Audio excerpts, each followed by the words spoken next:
Hello, my name's Brian Hunt, and welcome to Hunt's Private Reserve Maple Tree Forest, where we tap trees. Today I'm going to walk you through drilling a few in the collection of maple sap. Before you drill a tree, you want to make sure it's at least over 40 years old and mature enough to give you higher sugar content and be able to survive or take less harm from drilling the tree itself. The way I like to measure this is take a stick and some string and tie it around a stick and then go out to 38 inches and tie a knot. And then with this circumference going around the tree, you know the diameter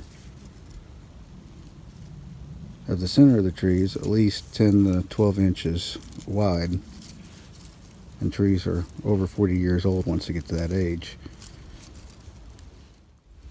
Then you can go on down to 67 inches away from the stick. And that lets you know the tree's old enough to put 2 taps in it. And if you got some really big ones, you can measure on out to 85. And you can put 3 taps. Wrap the string around the tree like so, and if it doesn't make it to the first knot, it's not old enough to tap, and this one's obviously too small. And on this big tree, the knot does not make it to the first stick, so we're going to go ahead and put a hole in it and run a tap down off of it. Today we'll be using a 5/16 drill bit that's designed for drilling trees from putting maple spouts in it. Before you go to drill, use some rubbing alcohol or hand sanitizer and make sure you kill anything that might be on it. Let that sit and dry all the way before drilling. Tap your tree.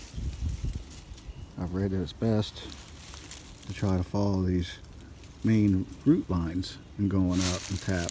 And I've got the greater outcomes by doing so. You can see right here the previous year tap. So we want to go at least 6 or 8 inches away from that. Oh, and then we can see there's another year. So we're going to go on around. Another year. Go the other way.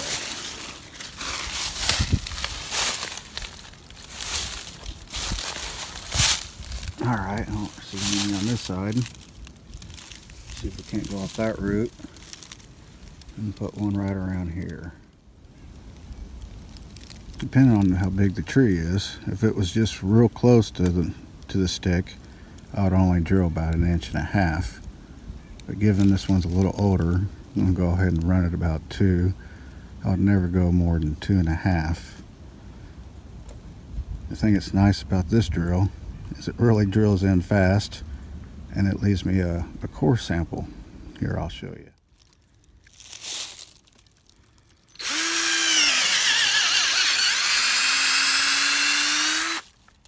Oh, it just fell off. Hold on. See the sap coming out real good.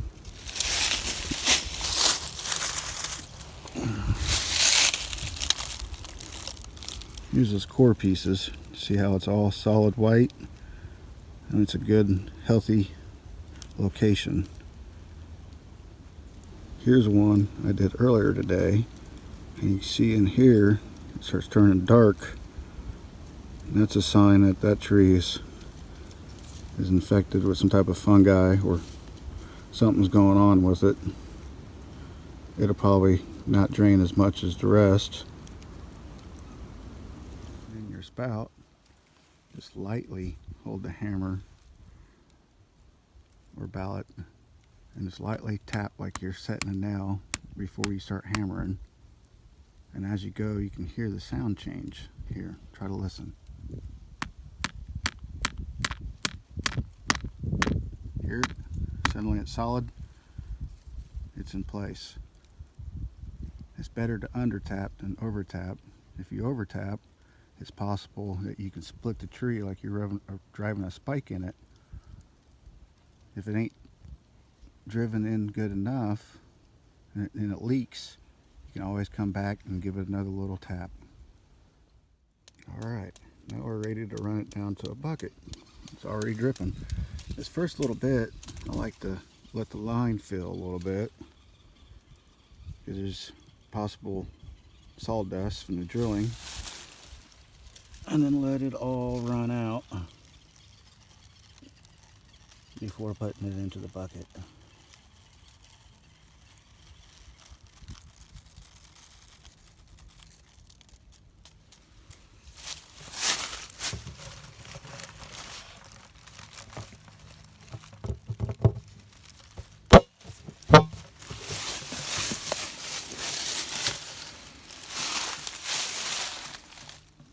Alright, there's one done.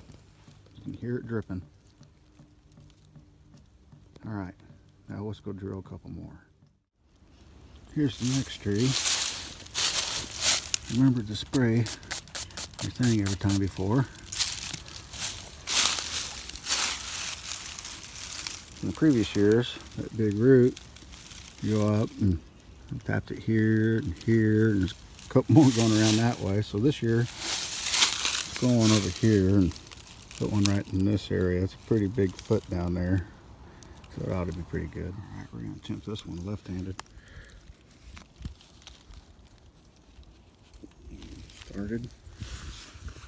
Like I said, lightly tap, like you're setting a nail. Hear it change? It's set. Now let's run it down to the bucket.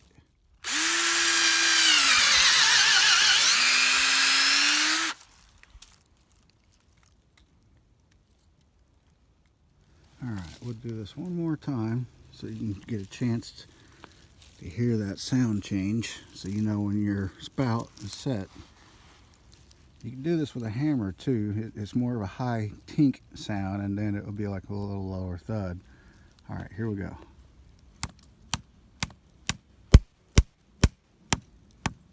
Here.